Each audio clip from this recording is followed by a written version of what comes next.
Halo, jumpa lagi bersama saya Amanda dalam seri pembelajaran kalkulus menggunakan buku referensi karya Verberg, Parcel, dan Rigdon atau yang sering dikenal dengan buku kalkulus Parcel. Nah, pada kesempatan kali ini kita masuk ke pembahasan subbab 0.7 yaitu tentang fungsi trigonometri. Ya, jadi fungsi trigonometri ini tentunya tidak asing buat kalian karena sudah pernah dipelajari di sekolah menengah. Nah, sebelum kita masuk ke materi, silakan bagi yang belum subscribe channel saya, tekan tombol subscribe dan nyalakan notifikasinya agar kalian mendapatkan informasi terbaru terkait video-video saya dalam pembelajaran matematika.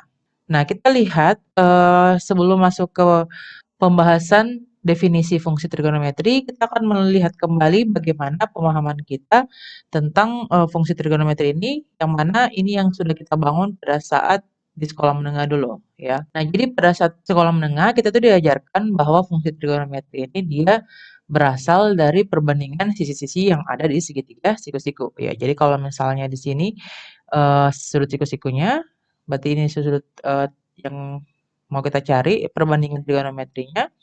Ini biasa disebut sebagai sisi depan atau terus yang di bawah itu sisi samping atau samping sudut atau sa, dan yang sisi miringnya atau yang di depan sudut siku-siku disebut dengan mi, ya. Jadi yang kalian ingat tentunya kalau misalnya sin theta itu dia adalah depan banding miring atau demi, ya. Terus cos theta adalah samping banding miring atau mi. Sementara tan theta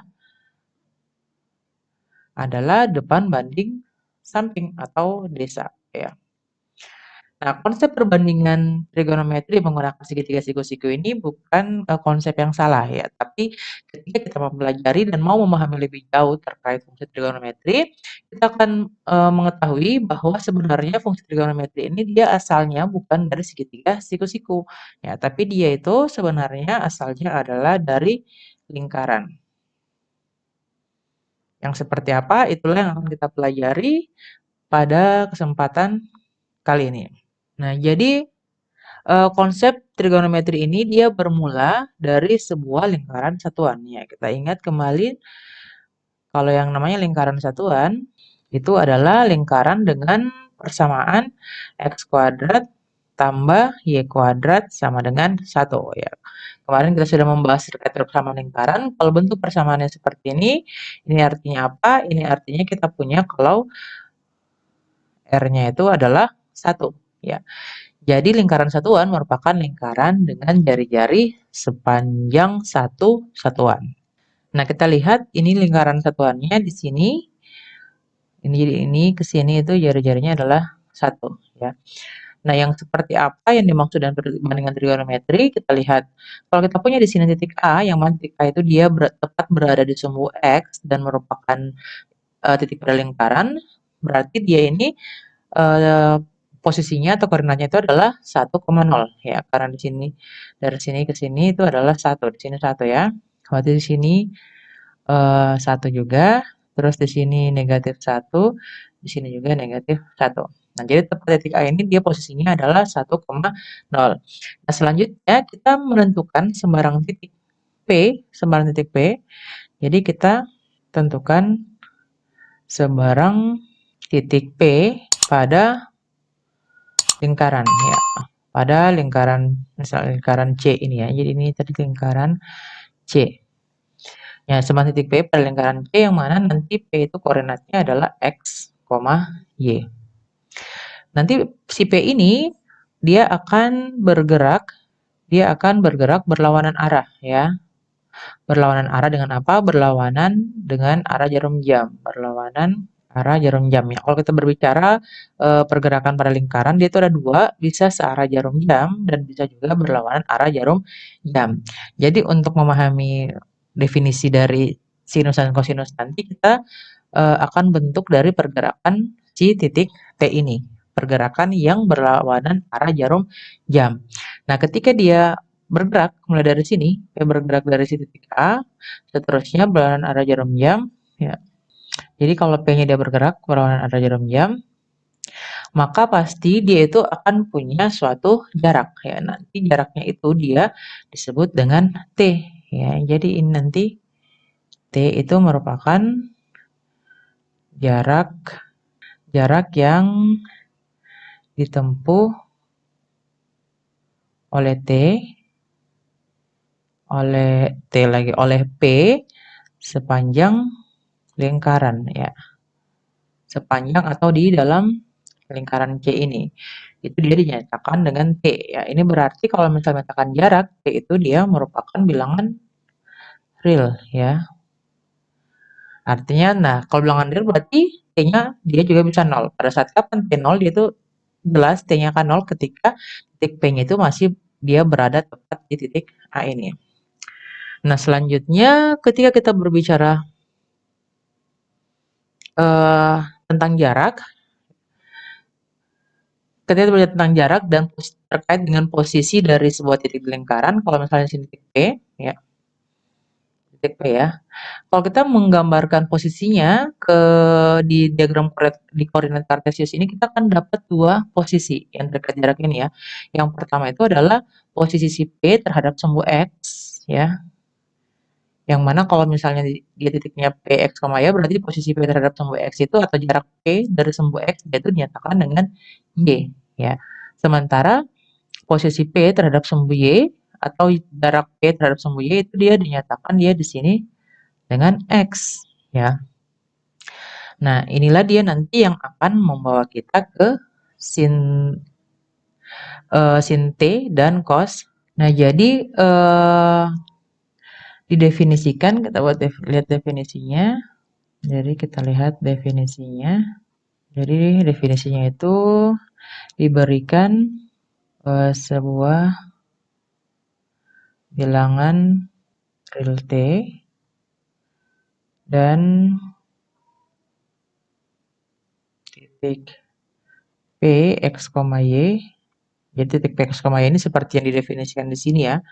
Titik P, X, Y pada lingkaran satuan. Maka kita punya sin T itu sama dengan Y dan cos T itu sama dengan X ya. Jadi ini merupakan definisi dari sin T dan cos T. Jadi sin T sama dengan Y dan cos T sama dengan X. Nah, dengan kata lain kita bisa mengatakan kalau sin T itu adalah jarak dari titik P terhadap sumbu X, ya, sementara cos T merupakan jarak dari titik P terhadap sumbu Y. Ya. Saya akan memperlihatkan ilustrasinya ya. Ini ada ilustrasi dari sebuah video yang dibuat oleh Grant Anderson dan ini akan memberikan pemahaman lebih buat kalian terkait seperti apa fungsi sinus ini. Nah, jadi itu sudah seperti yang saya sebutkan tadi kalau fungsi sinus itu dia menggambarkan jarak dari titik P terhadap sumbu X ya. Makanya dia itu nanti kalau bergerak dari sini titik P-nya dari titik X tadi, dia akan bergerak berlawanan arah jarum jam, dia akan menunjukkan nilai-nilai yang mana itu digambarkan dalam fungsi grafik fungsi sinus ini ya. Kalian bisa perhatikan setiap perubahan jaraknya dia itu tergambar dalam fungsi sinus. Nah,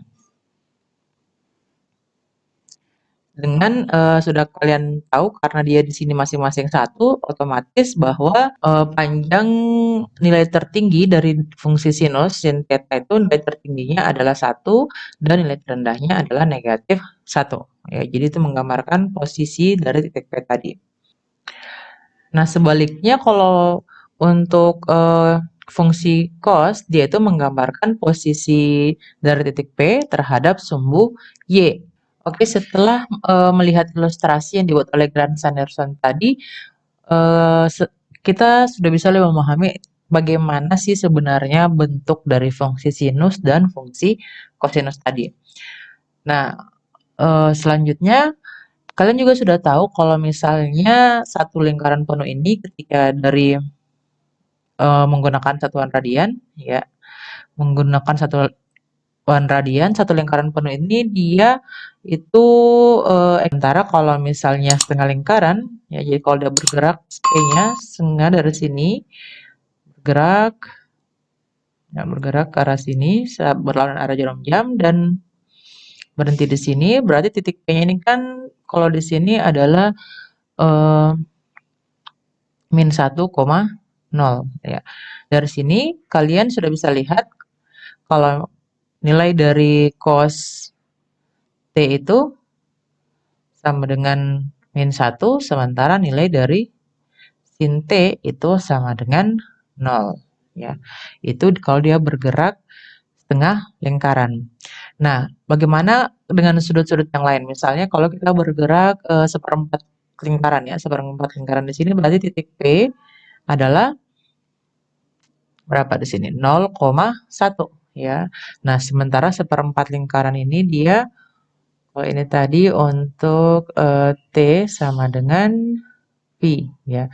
Sekarang bagaimana kalau seperempat lingkaran artinya T sama dengan V per 2 ya. Dari posisi ini jelas sekali kalau jarak dari titik P ke sumbu X ya berarti ini dia itu adalah 1 sehingga sin T itu sama dengan 1. Sebaliknya kalau jaraknya terhadap sumbu Y dia itu adalah 0. Makanya dia di sini cos T-nya itu sama dengan 0 ya. Dengan menggunakan logika yang sama atau menggunakan alur yang sama, kalian dapat memverifikasi nilai-nilai sinus dan kosinus untuk sudut-sudut istimewa seperti yang sudah kalian pahami di bangku sekolah menengah. Ya.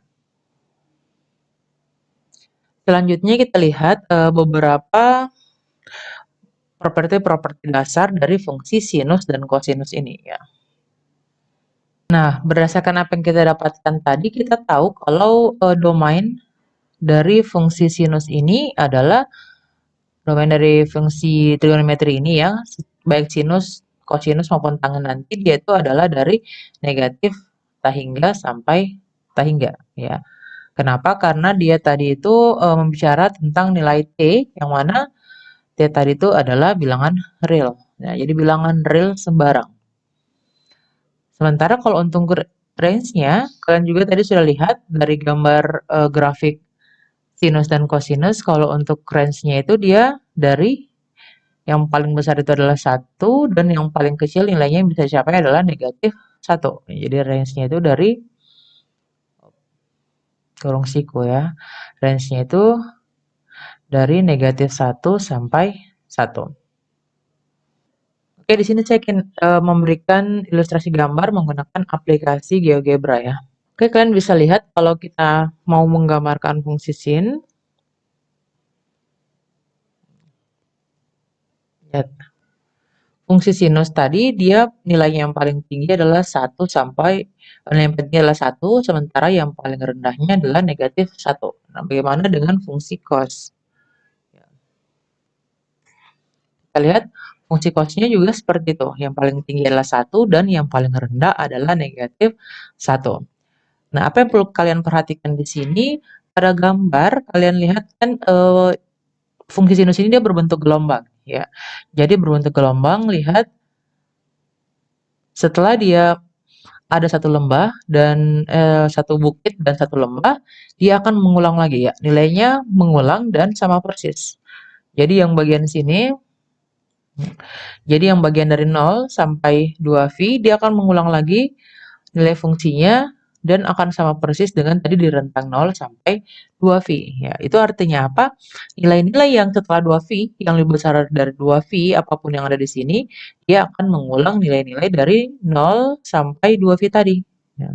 Dengan kata lain, kalau misalnya kita tuliskan dalam bentuk fungsi sinus tadi, kita bisa mengklaim bahwa sinus 2V tambah apapun bilangan di sini, misalnya sinus 2V tambah T, itu akan sama saja dengan sinus T. Oke, dari ilustrasi tadi kita sudah mendapatkan sifat dasar yang pertama ya. Jadi sifat dasar yang pertama yang kita punya itu adalah sin 2V tambah T itu sama saja dengan sin T ya. Gitu juga untuk cos ya. Jadi cos 2V tambah T itu sama saja dengan cos T. Nah, selanjutnya kita akan melihat sifat yang kedua dengan menggunakan gambar yang ini. Nah, di sini tadi kita tahu kalau T itu adalah lintasan atau jarak yang dilalui oleh P yang dengan P-nya itu bergerak searah jarum jam. Nah, bagaimana kalau P-nya itu bergerak berlawanan arah jarum jam? Ya, jadi itu bisa saja dan itu nantinya P-nya itu ditulis menjadi negatif ya. Jadi negatif T. Nah, di sini kita lihat kalau misalnya dia bergerak searah berlawanan arah jarum jam sejauh T, di mana nanti titiknya itu menjadi X, Y. Terus kita buat juga dia gerakannya berlawanan arah jarum jam, yaitu sejauh min T, maka dia akan berada di posisi yang sejajar, ya. Dimana kalau misalnya tadi P, posisi pertamanya itu adalah X, Y, posisi yang kedua ini adalah X, negatif Y. Ya, ini menunjukkan apa? Ini menunjukkan kalau jaraknya terhadap sumbu X itu dia sama, ya, sementara jaraknya terhadap sumbu Y-nya juga dia sama tapi negatif, ya. Jadi bukan jarak ya, posisinya. Posisinya terhadap sumbu X-nya itu dia eh, positif tadi X, sementara posisi terhadap sumbu Y-nya dia berbeda berbeda yaitu satunya positif, satunya negatif. Ini mengakibatkan sifat dasar yang kedua yang kita punya kalau sin negatif T itu nilainya akan sama dengan negatif sin T ya. Tadi kalau sin itu ingat jarak terhadap sumbu posisi terhadap sumbu X-nya ya, yaitu Y-nya karena di sini tadi positif dan sini negatif jadi dia berubah ya, berubah jadi negatifnya. Makanya sin negatif T itu sama dengan negatif sin T. Sementara cos negatif T, lihat dia tidak berubah ya, baik mau bergerak searah jarum jam maupun berlawanan arah jarum jam sama-sama jaraknya itu adalah X ya. Makanya cos negatif T itu sama saja dengan cos T. Untuk sifat dasar yang lain yaitu ketika di sini nanti titik P itu dia dicerminkan ya terhadap sumbu Y sama dengan X ya. Nah, tadi kita sudah tahu kalau misalnya posisi P ada di sini itu berarti dia T-nya itu sama dengan T sama dengan V per 2 ya. Itu sama dengan V per 2 kurang T ya. Jadi yang dari mana tadi ya sini ya.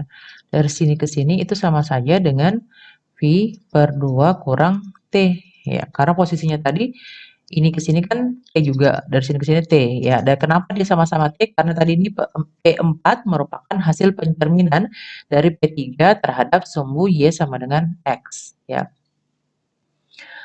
Nah, selanjutnya kalian bisa lihat ketika dicerminkan seperti ini, maka nilai dari sin untuk V per 2 kurang T, lihat yang posisi yang ini, untuk nilai sinnya, dia itu akan sama dengan nilai cos pada posisi T, ya, dengan posisi T tadi. Jadi nilai sinnya akan sama dengan nilai cosnya, sehingga sin V per 2 kurang T, itu dia sama dengan cos T. Ya, ini tadi untuk sifat yang ketiga ya. Sebaliknya juga untuk cos V per 2 kurang T, dia akan sama nilainya, lihat untuk cosnya yang ini, dia sama dengan nilai sin pada posisi yang pertama. Ya, jadi cos V per 2 kurang T akan sama dengan nilai sin T. Oke, selanjutnya kita melihat sifat dasar yang terakhir, yang ke berapa tadi? Yang keempat ya, berarti yang kita kenal dengan sifat identitas. Jadi identitas yang paling basic yang kita tahu itu dia akan berasal dari persamaan lingkaran x kuadrat tambah y kuadrat sama dengan 1 ya. Yang mana ini nanti membawa kita x tadi itu adalah cos ya. Jadi cos T kuadrat tambah y-nya adalah sin T kuadrat itu sama dengan 1. Ya, jadi cos ini biasanya dituliskan seperti ini. Ops. Cos kuadrat T tambah sin kuadrat T itu sama dengan 1. Atau bisa juga dibalik yang paling sering kalian lihat bentuknya. Sin kuadrat T tambah cos kuadrat T itu dia sama dengan 1. Ya. Oke, selanjutnya kita akan mempelajari bagaimana caranya menggambarkan grafik fungsi. Ya. Jadi sebelum itu kita mau di sini Ibu mau jelaskan dulu kan kalau menggambarkan grafik kemarin kita sudah tahu kita harus tahu titik-titik atau poin-poin fungsi tersebut kalau diletakkan di koordinat kartesius. Nah, bagaimana kita memetakan eh, apa fungsi sinus dan kosinus ini? Ya, jadi dia di sini Ibu akan menunjukkan satu contoh penentuan nilai dari fungsi sinus dan kosinus. Ya, kita akan lihat contoh yang paling mudah di sini ya. Ya, jadi misalnya di sini titik P, jadi titik P-nya di sini tuh dia posisinya ada di sini. Ya, dia posisinya ada di sini yang mana T-nya itu sama dengan 45 derajat atau bersesuaian dengan V per 4 ya. Jadi T-nya itu akan sama dengan V per 4 ya. Jadi kalau kita gambarkan dia akan sini yang menunjukkan kalau P-nya itu dia berada pada titik X, Y. Nah, sekarang apa yang terjadi kalau T-nya sama dengan V per 4 ya? Kalau T sama dengan V per 4 itu artinya apa? Kan di sini kalau kita tarik garis, ya tarik garis, ini adalah segitiga siko. T sama dengan V per 4 atau sama dengan 45 derajat, jadi V per 4 radian 45 derajat, itu berarti kalau di sini 45, di sini juga akan besarnya 45. Artinya dia membentuk segitiga sama sisi ya. Jadi panjang ini dan panjang ini itu dia sama ya. Nah, sementara panjang ini sendiri, kita tahu yang ini dia itu adalah sama dengan X ya, dari sini ke sini, dia itu sama dengan X. Karena dia sama, berarti ini juga sama dengan X ya. Sementara untuk sisi miringnya, kita tahu ini adalah jari-jari, dia itu sama dengan berapa tadi? Lingkaran satuan adalah sama dengan 1. Ya. Dari sini kita bisa bentuk persamaan menggunakan teorem Pythagoras kalau X kuadrat tambah X kuadrat itu dia sama dengan 1. Nah, sementara X sendiri kita tahu dia merupakan cos T. Ya, jadi di sini kita jadi punya kalau cos kuadrat T, T-nya itu V per 4, ditambah cos kuadrat V per 4 itu dia sama dengan 1. Nah, ini karena sama-sama V per 4, kita tinggal jumlahkan ya. Jumlahkan seperti penyuman variabel biasa, ini dia menjadi 2 cos kuadrat V per 4 itu sama dengan 1. Artinya cos kuadrat dari V per 4 itu sama dengan kita bagi kedua ruasnya dengan 2 ya. Ini jadi sama dengan 1/2. Artinya apa? Artinya kan kalian tahu kalau kita punya X kuadrat misalnya sama dengan A, itu artinya X sama dengan akar A ya. Ini berarti kalau cos kuadrat V per 4 sama dengan 1/2, artinya cos dari V per 4 itu sama dengan akar dari 1/2. Ini sama saja dengan akar 1 per akar 2 atau sama dengan 1 per akar 2 ya. Karena akar 1 itu sama dengan 1. Nah, biasanya dalam matematika kita akan merasionalkan penyebutnya. Ya, kita usahakan penyebut dari bentuk pecahan itu adalah bilangan rasional. Makanya ini kita rasionalkan dengan cara apa? Dengan cara mengkali dengan akar sekawan. Ya, jadi akar sama-sama kali akar 2. Ini menghasilkan 1 kali akar 2 tetap akar 2, terus akar 2 kali akar 2 itu sama dengan 2 ya. Di sini kita dapatkan nilai cos V per 4 itu sama dengan akar 2 per 2 atau juga biasa ditulis 1/2 akar 2. Oke, nah itu salah satu cara untuk menentukan nilai fungsi cos. Nah, dengan cara yang sama, dengan menggunakan pendekatan segitiga siku-siku tadi, kita dapatkan nilai-nilai cos untuk sudut-sudut istimewa yang lain. Ya, yang seperti apa sudut-sudut istimewa? Kalian tahu biasanya pada SIM itu adalah 0 derajat, 30 derajat, 45 derajat, 60 derajat, dan 90 derajat, ya. Dan setelah itu berlaku untuk kelipatannya. Ya, misalnya 270 derajat, 135 derajat, dan seterusnya. Dengan menggunakan cara itu kita dapatkan nilai-nilai untuk sudut istimewa seperti ini. Ya, jadi kalau sin 0 itu sama dengan 0, terus sin V per 6, ini dia V per 6 radian, itu setara dengan 30 derajat. Jadi sama saja dengan sin, ini kalau ini kan satuannya adalah radian, ya. Jadi kalau kita derajatkan, ini berarti 30 derajat, ini 45 derajat, ini 60 derajat, ini 90, ya. Yang ini berapa? 270 dibagi 180 bagi 3 itu 60, berarti ini 120, ya. Yang ini 135 derajat dan yang ini 150. Nah, kalian bisa lihat nilai sinus dan kosinus yang bersesuaian. Sin 30 berarti 1/2, sementara cos 30 adalah akar 3 per 2, ya. Dan seterusnya. Ini nilainya sama seperti yang sudah pernah kalian pelajari. Nah, setelah itu kita tinggal petakan nilai-nilai ini di koordinat kartesius, ya. Tapi di sini koordinat kartesiusnya dia agak berbeda dengan yang biasa. Kalau yang sebelumnya kan di fungsi-fungsi aljabar kemarin kan dapatkan koordinat kartesiusnya itu adalah X dan Y, ya. Yang mana untuk nilai X dan Y itu digambarkan menggunakan satuan bilangan real, ya. Sementara kalau ini dia bilangan real juga, tapi dia digunakan dengan apalagi namanya rasio V, ya. Jadi rasionya V yang digunakan, bukan bilangan 1, 2, 3, 4, 5, dan seterusnya, tapi 1 V, 2 V, dan seterusnya. Nah, kalau ada yang bertanya, ini ada satunya tidak, Bu? Tetap ada satunya, ya. Kalian sudah tahu, ingat kembali kalau nilai V itu 3,141 dan seterusnya, ya. Jadi yang kalau untuk T sama dengan 1 berarti dia akan ada di samping kiri dari V, ya. Jadi misalnya di sini 1, ya. Begitu juga kalau misalnya T-nya sama dengan 5, berarti dia ada sekitar di sini. Oke. Jadi tetap bilangan real, hanya saja dituliskan dengan menggunakan rasio gambarnya itu adalah V, ya. Kalian bisa lihat kalau fungsi sinus dan kosinus ini dia fungsinya itu berbentuk gelombang, ya. Dari gambar ini kita bisa menyimpulkan beberapa hal seperti yang sudah saya sebutkan tadi.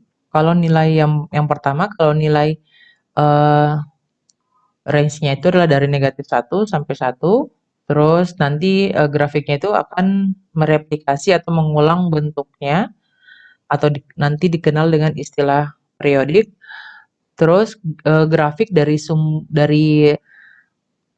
fungsi sinus dia itu simetri terhadap titik pusat, ya, terhadap titik pusat 0,0, ya. Jadi simetri, kalian bisa lihat simetri itu artinya dia kalau dicerminkan akan menghasilkan yang ini, ya. Jadi yang grafik untuk sebelah kanan sumbu Y kalau dicerminkan terhadap titik 0,0 dia akan menghasilkan grafik yang di sebelah kiri sumbu Y. Selain itu kalian juga bisa melihat kalau grafik dari Y sama dengan sin T ini dia sama dengan grafik yang cos T, ya. Tapi kalau dilihat dari sumbu nolnya itu dia dari awalnya grafik cos T kan mulai dari sini, dia itu digeser sejauh ini kan V per 2, ya. Digeser sejauh V per 2 dari posisi awalnya, ya, digeser atau ditranslasikan sehingga dia mulai dari sini. Oke, kita masuk ke contoh. Jadi contoh pertama ini kita akan mempelajari bagaimana mensketsa grafik yang bukan grafik dasarnya, ya. Jadi yang pertama adalah Y sama dengan sin 2V T dan yang kedua Y sama dengan cos 2T, ya.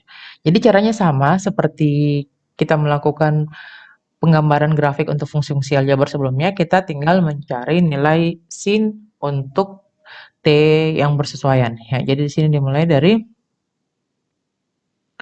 T-nya sama dengan 0, ya. T-nya sama dengan 0 berarti sin 2V kali 0 itu sama saja dengan sin 0. itu sama dengan 0 ya.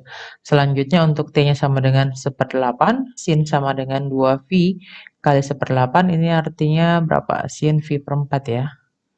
V per 4 ya, karena 2 bagi 8 hasilnya 4, sin V per 4 tadi itu adalah akar 2 per 2. Nah, sekarang pertanyaannya apakah nilai T-nya ini boleh diganti? Selain ini boleh saja, ya itu tergantung dari kemauannya kalian.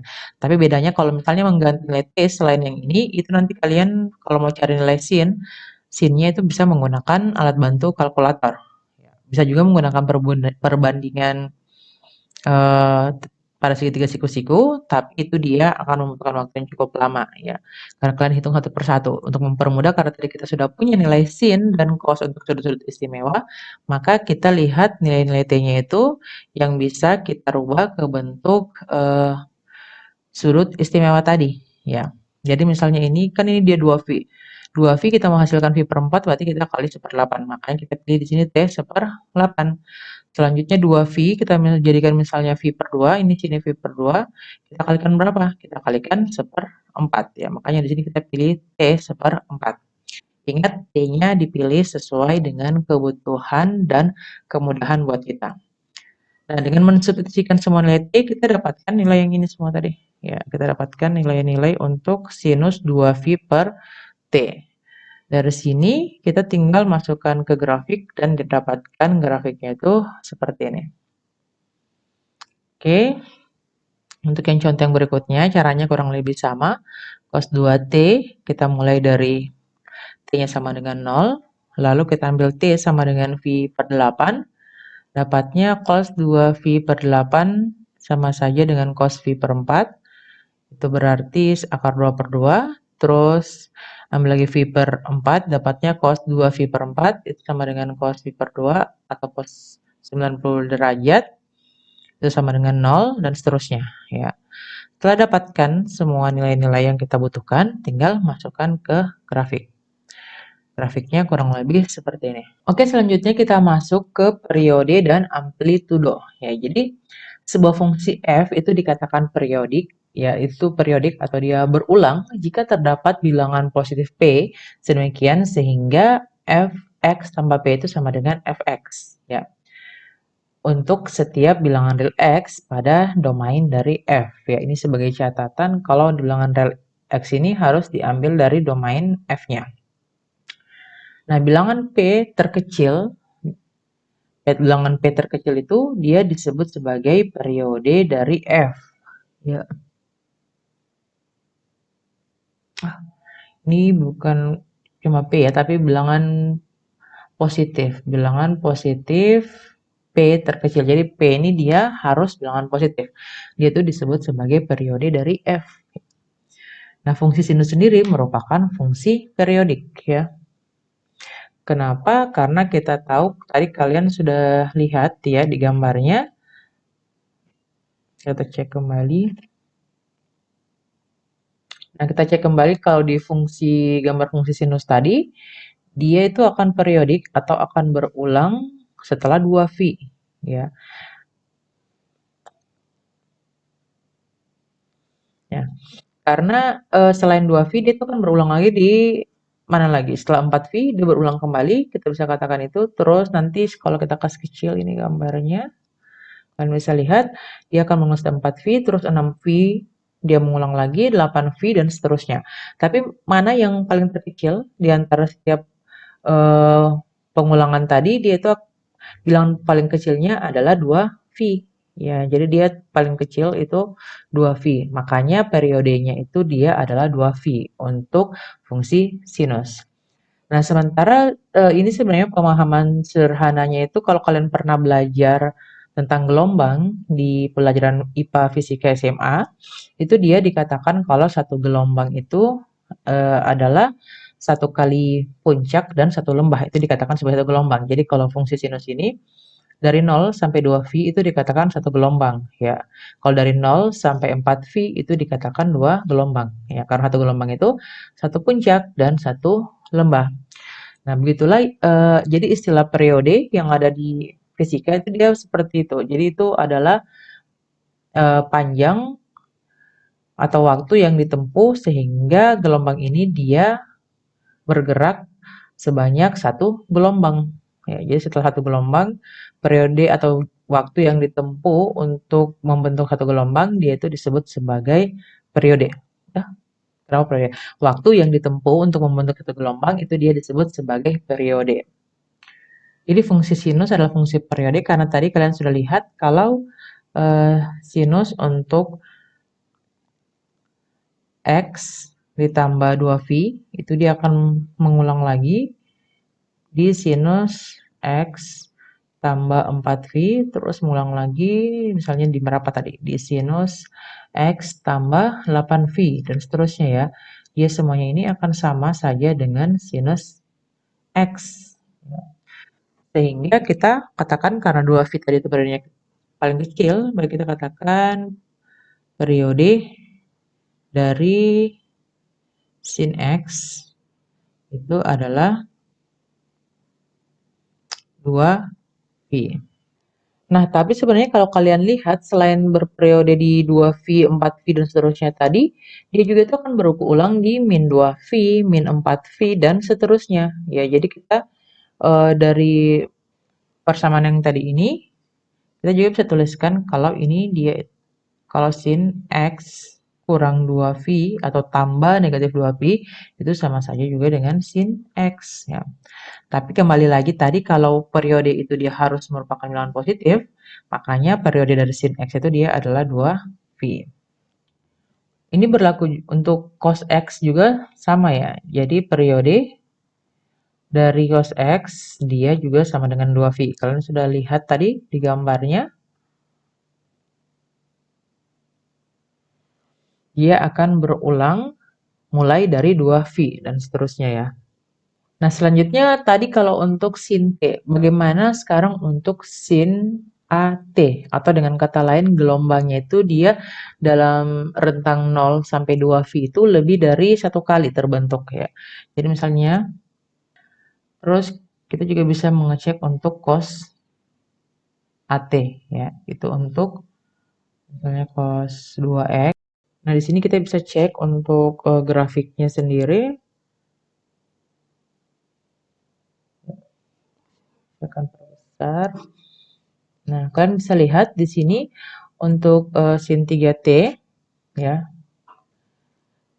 Dari rentang untuk 0 sampai 2V dia itu terbentuk 1 2 3 gelombang ya. Dia terbentuknya 3. Nah, dari sini kalian bisa lihat kan tadi kalau periode untuk sin T dia itu adalah untuk satu gelombang ya. Untuk satu gelombang kapan fungsinya itu dia berulang lagi. Ya, untuk satu gelombang dia karena 2V makanya periodenya 2V. Nah, sekarang kalau untuk yang sin 3T kalian bisa lihat kalau untuk satu gelombang dia itu hanya sampai di sini ya. Nah, dia untuk satu gelombang itu hanya sampai di sini. Dari mana kita bisa dapatkan nilai pastinya di sini? Kan tadi dari sini ke sini itu 2V ya, yang terbentuk adalah 3 gelombang. Berarti untuk periodenya sampai ke sini adalah 2V per 3 ya. Makanya kalau untuk ini dia periodenya adalah 2V per 3. Nah, sekarang untuk yang satunya tadi sin berapa? 6T ya. Oke, kalian bisa lihat yang sin 6T dia akan lebih banyak lagi gelombang yang terbentuk, yaitu sebanyak 6 gelombang, yang mana dia akan berulang setiap 2V per 6. Ya, karena untuk satu gelombang, 2 gelombang, 3 gelombang, ada 6 gelombang yang terbentuk sampai 2V. Untuk satu gelombang berarti 2V per 6. Nah, bagaimana dengan cos? Ya, tadi ada cos 2T. Oke. Kalian bisa lihat dia juga sama ya, cos 2T dia akan mengulang tepat di 2V per 2 atau sama dengan V. Oke, nah berdasarkan dari yang kita sudah punya di ilustrasi gambar tadi, kita bisa melihat kalau sin 3T itu dia memiliki periodenya sama dengan 2V per 3 ya. Sementara kalau untuk yang sin 6T periodenya itu adalah 2V per 6 dan cos 2T itu periodenya adalah 2V per 2. Ya. Nah, jadi secara umum kita bisa membuktikan kalau sin AT dia itu memiliki periode 2V per A. Ya. Dari mana pembuktiannya kita bisa lihat di sini. Nah, kalau sin AT itu kan adalah kita punya beberapa kali putaran ya, atau sebanyak A gelombang untuk sudut untuk T ya. Jadi kalau misalnya kita punya A, kita mau cek apakah kalau T-nya itu ditambah dengan periodenya itu akan sama dengan sin AT ya. Jadi kalau T kita tambah dengan periodenya, apakah dia akan sama dengan sin AT? Ini berarti sama dengan sin A kali T ditambah A dikali 2V per A itu sama dengan 2V. Dan ini kita sudah tahu kalau sin apapun, dia periodenya adalah 2V, sehingga ini sama dengan sin AT. Ya. Jadi terbukti kalau periode dari sin AT itu adalah 2V per A. Selanjutnya kita lihat di contohnya. Di sini yang bagian A, kita menentukan periode dari sin 2V per T. Ya. Jadi yang bagian A-nya, kita mau tentukan periode dari sin 2V, bukan 2V per T ya, dari 2VT. Nah, sin 2VT itu artinya A-nya itu adalah 2V. Nah, tinggal kita masukkan ke rumus tadi, berarti periodenya itu sama dengan 2V per 2V itu sama dengan 1. Oke, untuk yang bagian B-nya, kita mau cari periode untuk persamaan untuk fungsi cos 2T. Ya. Ini berarti A-nya sama dengan 2. Itu berarti periodenya sama dengan 2V per 2 itu sama dengan V. Dan yang terakhir kita mau tentukan untuk sin 2VT per 12. Ya. Ini berarti di sini A-nya itu adalah 2V per 12. Ya. Sehingga periodenya sama dengan 2V per 2V per 12 sama dengan 2V dikali 12 per 2V. Ya, ingat ya kalau pembagian dengan bentuk pecahan, pembagian jadi perkalian di sini, terus bentuk pecahannya dibalik jadi 12 per 2V di sini ya. Ini berarti 2V-nya habis, tinggal 12. Berarti periode dari fungsi sin 2VT per 12 adalah 12. Oke, selanjutnya kita masuk ke pembahasan tentang amplitudo.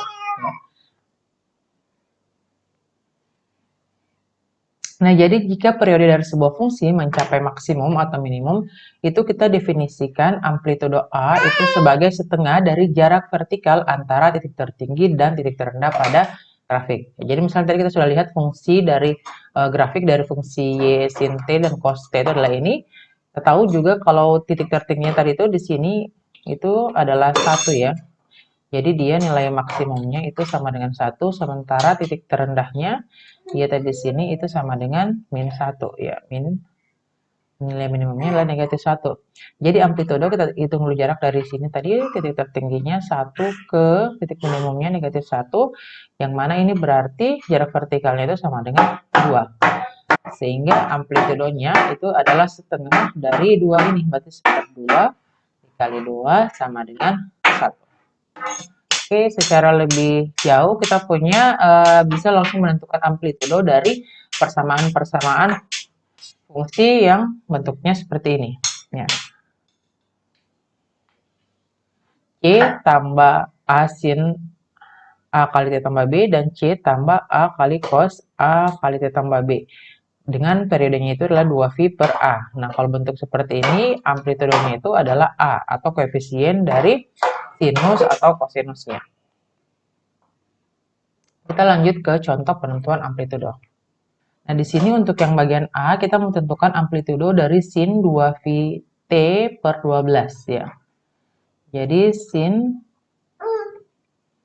2VT per 12 ya. Ini kita untuk menentukan amplitudo tadi karena berhubungan dengan nilai maksimum dan nilai minimum, itu bisa kita lihat juga dari range-nya ya. Jadi untuk fungsi ini kita tahu kalau range-nya itu fungsi sinus adalah dari negatif 1 sampai 1. Yang mana ini berarti jarak dari titik terendah ke titik tertinggi itu adalah 2 ya. Sehingga kita bisa tentukan amplitudonya itu sama dengan 1/2 dikali 2 sama dengan 1. Oke, selanjutnya yang bagian B ya.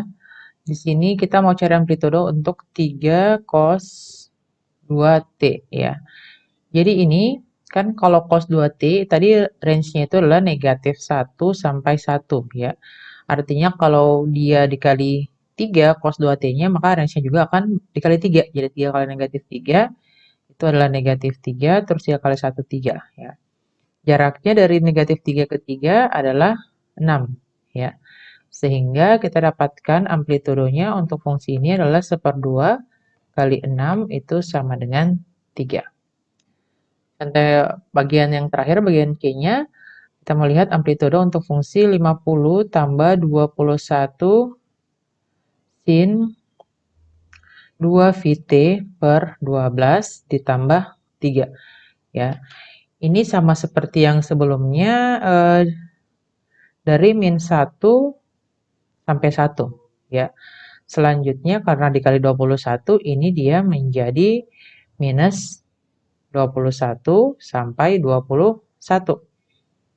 Nah, selanjutnya kita tambah dengan 50. Ya, 50 kalau kita tambah dengan negatif 21, itu jadinya sama saja dengan 50 kurang 21 itu sama dengan 29. Terus 50 ditambah 21 itu adalah 71. Ya, sehingga rentangnya ini menjadi range-nya itu menjadi rentang dari 29 sampai 71. Ya, yang mana ini jaraknya dari titik tertinggi ke titik terendah ini adalah 71 kurang 29 sama dengan 42. Ya. Ini berarti amplitudonya sama dengan 1/2 dikali 42 itu sama dengan 21. Ya. Ini tadi untuk contoh B dan C bisa kita selesaikan menggunakan tadi rumus yang mana ya?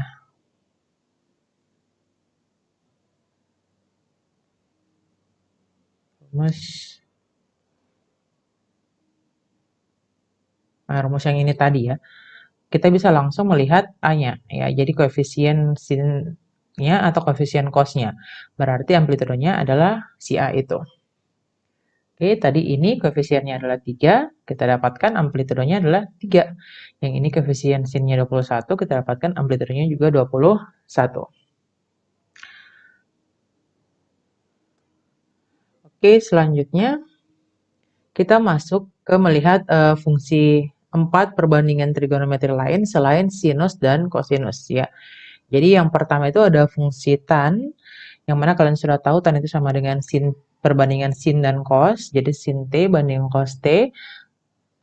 Terus ada fungsi kotangan. Kotangan T itu sama, kebalikannya dari fungsi tangen tadi menjadi cos T banding sin T. Sementara sekan T itu adalah kebalikan dari cos ya. Jadi 1 per cos T dan kosekan T adalah kebalikan dari sin atau 1 per sin T.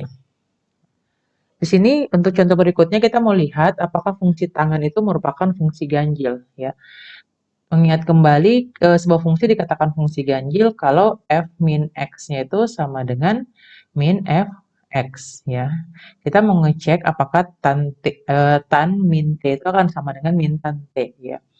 Kita lihat tan untuk min t itu sama saja dengan tadi perbandingan dari sin ya, min t per cos min t. Ini tadi kita sudah ketahui sebelumnya kalau sin min t itu sama dengan min sin T, sementara cos min T sama saja dengan cos T. Nah, ini sendiri bisa kita kesinikan tanda negatifnya menjadi sin T per cos T.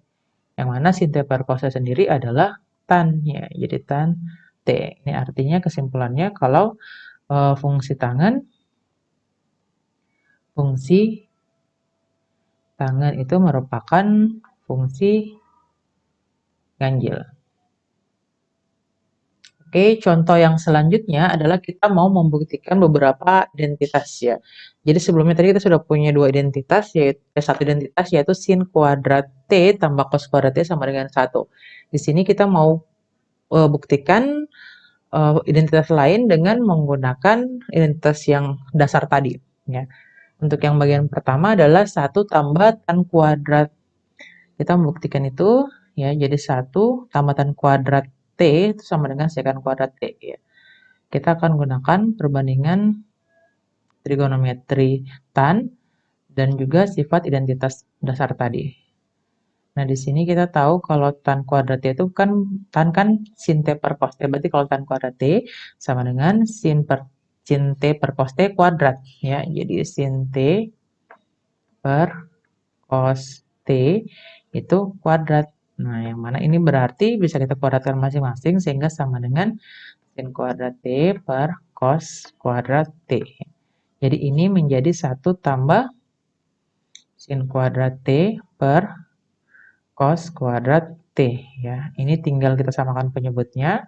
1 menjadi cos kuadrat T per cos kuadrat T ya. Menjadi cos kuadrat T per cos kuadrat T. Ininya tetap, jadi tetap tambah sin kuadrat T.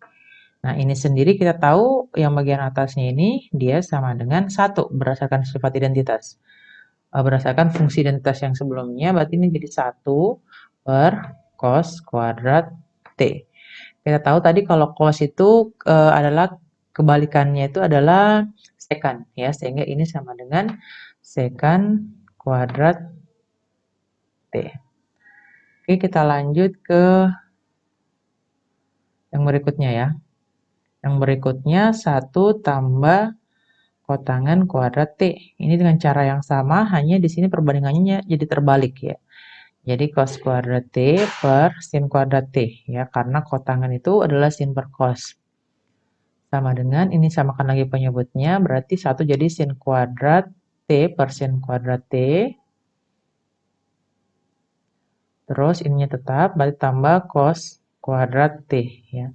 Yang bagian atas identitas menjadi 1, terus 1 per sin kuadrat T ya. Sementara kebalikan dari sin itu kita tahu adalah kosekan ya.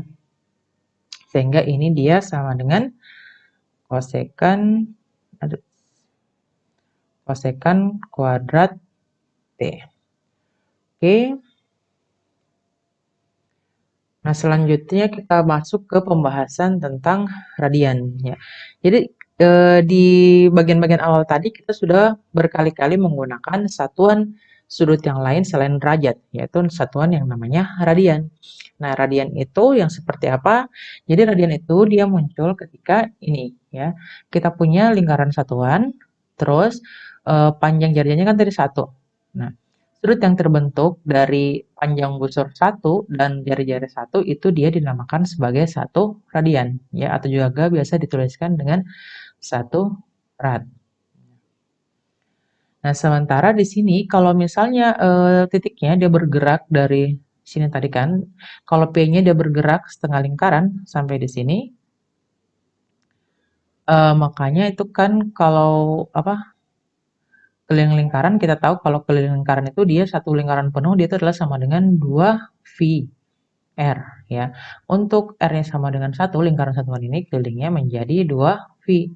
Makanya kalau dia bergerak hanya setengah lingkaran, berarti untuk 180 derajat itu dia kan setengah lingkaran 80 derajat. Dia itu akan sama dengan setengah dari 2V ya. Setengah dari 2V itu apa? Berarti V. Ya, jadi dia kongruen dengan V radian. Nah, dari sini kita bisa dapatkan kalau 180 derajat itu sama saja dengan, jadi nilai V ini dia sama saja sekitar nilainya sekitar nilai 3,14195 ya, 5927 radian. Oke, nilai pendekatannya. Jadi nilai V ini V seperti V yang sudah kita tahu ya. Nah, dari sini kita bisa dapatkan 1 radian dengan cara membagi 180 derajat bagi 3,14 dan seterusnya ini, itu nilainya sekitar 52,29578 derajat. Atau 1 derajat itu nilainya sekitar 0,017453 radian. Oke, dan seterusnya.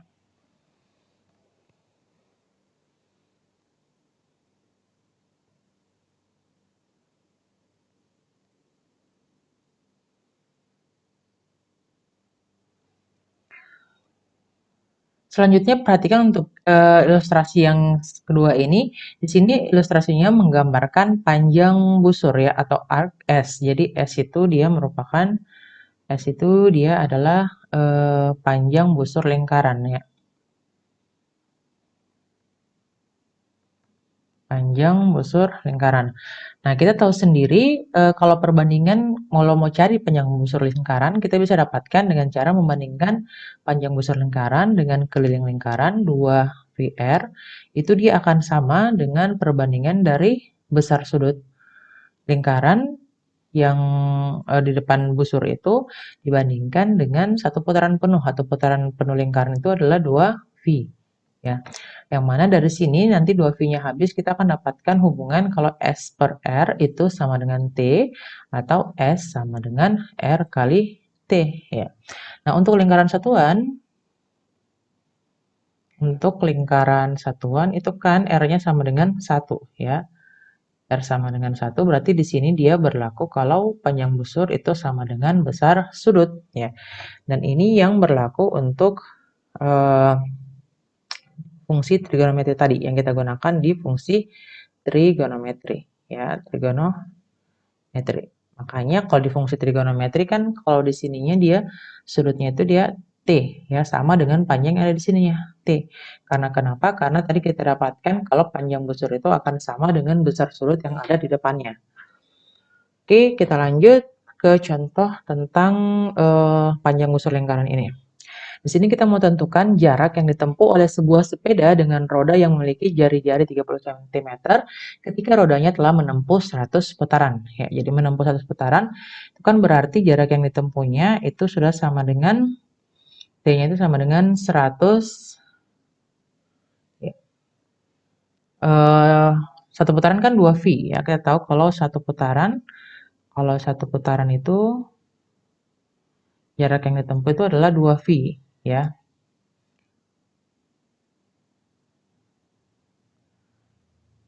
Sedangkan kalau misalnya untuk 100 putaran berarti T-nya itu sama dengan 100 dikali dengan 2V ya. Ini radian. Oke, 2V radian. Berarti 100 dikali 2V radian. Sehingga untuk untuk menentukan jarak yang ditempuh ini sama saja kita menentukan panjang busurnya setelah 100 putaran itu. Makanya kita tentukan S-nya. Ya, S-nya berarti sama dengan jari R kali T tadi, jari-jarinya 30, terus 30 kita kali dengan 100, terus kali 2 V. Ya, hasilnya ini adalah 6000 V, itu dia nilainya sekitar 18.849,6 cm. Atau kalau kita rubah ke meter itu sekitar berapa ya? 188 ya. 188,5 meter. Oke. Nah, selain tadi fungsi-fungsi dasar yang sudah kita punya, terus beberapa fungsi identitas, di sini saya sajikan beberapa fungsi identitas lain yang akan kalian butuhkan ketika menyelesaikan masalah-masalah terkait fungsi trigonometri. Ya, yang ini merupakan sifat ganjil genap. Kenapa sifat ganjil genap? Karena ini dia berhubungan dengan sifat fungsi ganjil dan fungsi genap dari fungsi trigonometri. Kita tahu ya, sin min x sama dengan min sin x, berarti sin x adalah fungsi ganjil. Cos min x sama dengan cos x, berarti cos x merupakan fungsi genap. Sedangkan tadi tan min x kita sudah dapatkan, dia itu sama dengan min tan x, berarti dia juga adalah fungsi ganjil. Ya, terus kita punya juga cofunction identitas cofunction ya, yang berpasangan dengan apa, bukan conjugate, komplemennya, sudut saling komplemennya ya. Jadi kalau misalnya sin V per 2 kurang X itu sama saja dengan cos X, cos V per 2 kurang X sama dengan sin X, terus tan V per 2 kurang X sama dengan kotan X. Terus ada identitas Pythagoras yang didapatkan dari berdasarkan rumus Pythagoras tadi ya. Dari kita sudah punya kalau sin kuadrat X tambah cos kuadrat X sama dengan 1, dan 2 ini juga sudah kita buktikan. Terus ada identitas penjumlahan. Ya, ini identitas penjumlahan digunakan untuk sinus terus dijumlahkan dua sudutnya, X tambah Y. Dapatkan seperti ini modelnya. Terus ada juga identitas double angle atau identitas sudut double. Ini sin 2x, cos 2x, dan tan 2x. Terus juga ada identitas setengah sudut. Ya, setengah sudut berarti sin 1/2x dan cos 1/2x. Ada juga identitas penjumlahan ya, bukan identitas penjumlahan, ini identitas jumlah ya. Jadi sin X tambah sin Y, terus cos X tambah cos Y, dan seterusnya. Dan yang terakhir adalah identitas perkalian. Sin X kali sin Y, cos X kali cos Y, dan seterusnya. Nah, ini bisa kalian hafal, tapi kalau misalnya Anda bisa hafal, bisa juga kalian print di kertas tertentu untuk kalian simpan. Ya, biasanya kalau ibu sering menyebutnya sebagai kartu trigonometri. Ini sangat penting untuk kalian bisa sewaktu-waktu melihat ini, karena kenapa nanti di pembelajaran lebih lanjut terkait kalkulus itu kalian akan sangat sering menggunakan sifat-sifat ini. Ya, jadi usahakan kalau Anda bisa diingat, buat kartu trigonometrinya. Oke, pembahasan tentang identitas trigonometri tadi mengakhiri pembahasan kita dalam seri subbab 0.7 ini. Semoga mulai dimengerti. Di pembahasan selanjutnya kita akan masuk ke subbab 1.1 yang mana itu akan membahas terkait pengenalan limit. Oke, semoga bermanfaat. Terima kasih. Jika ada ingin ditanyakan, berikan pertanyaan di kolom komentar. Assalamualaikum warahmatullahi wabarakatuh.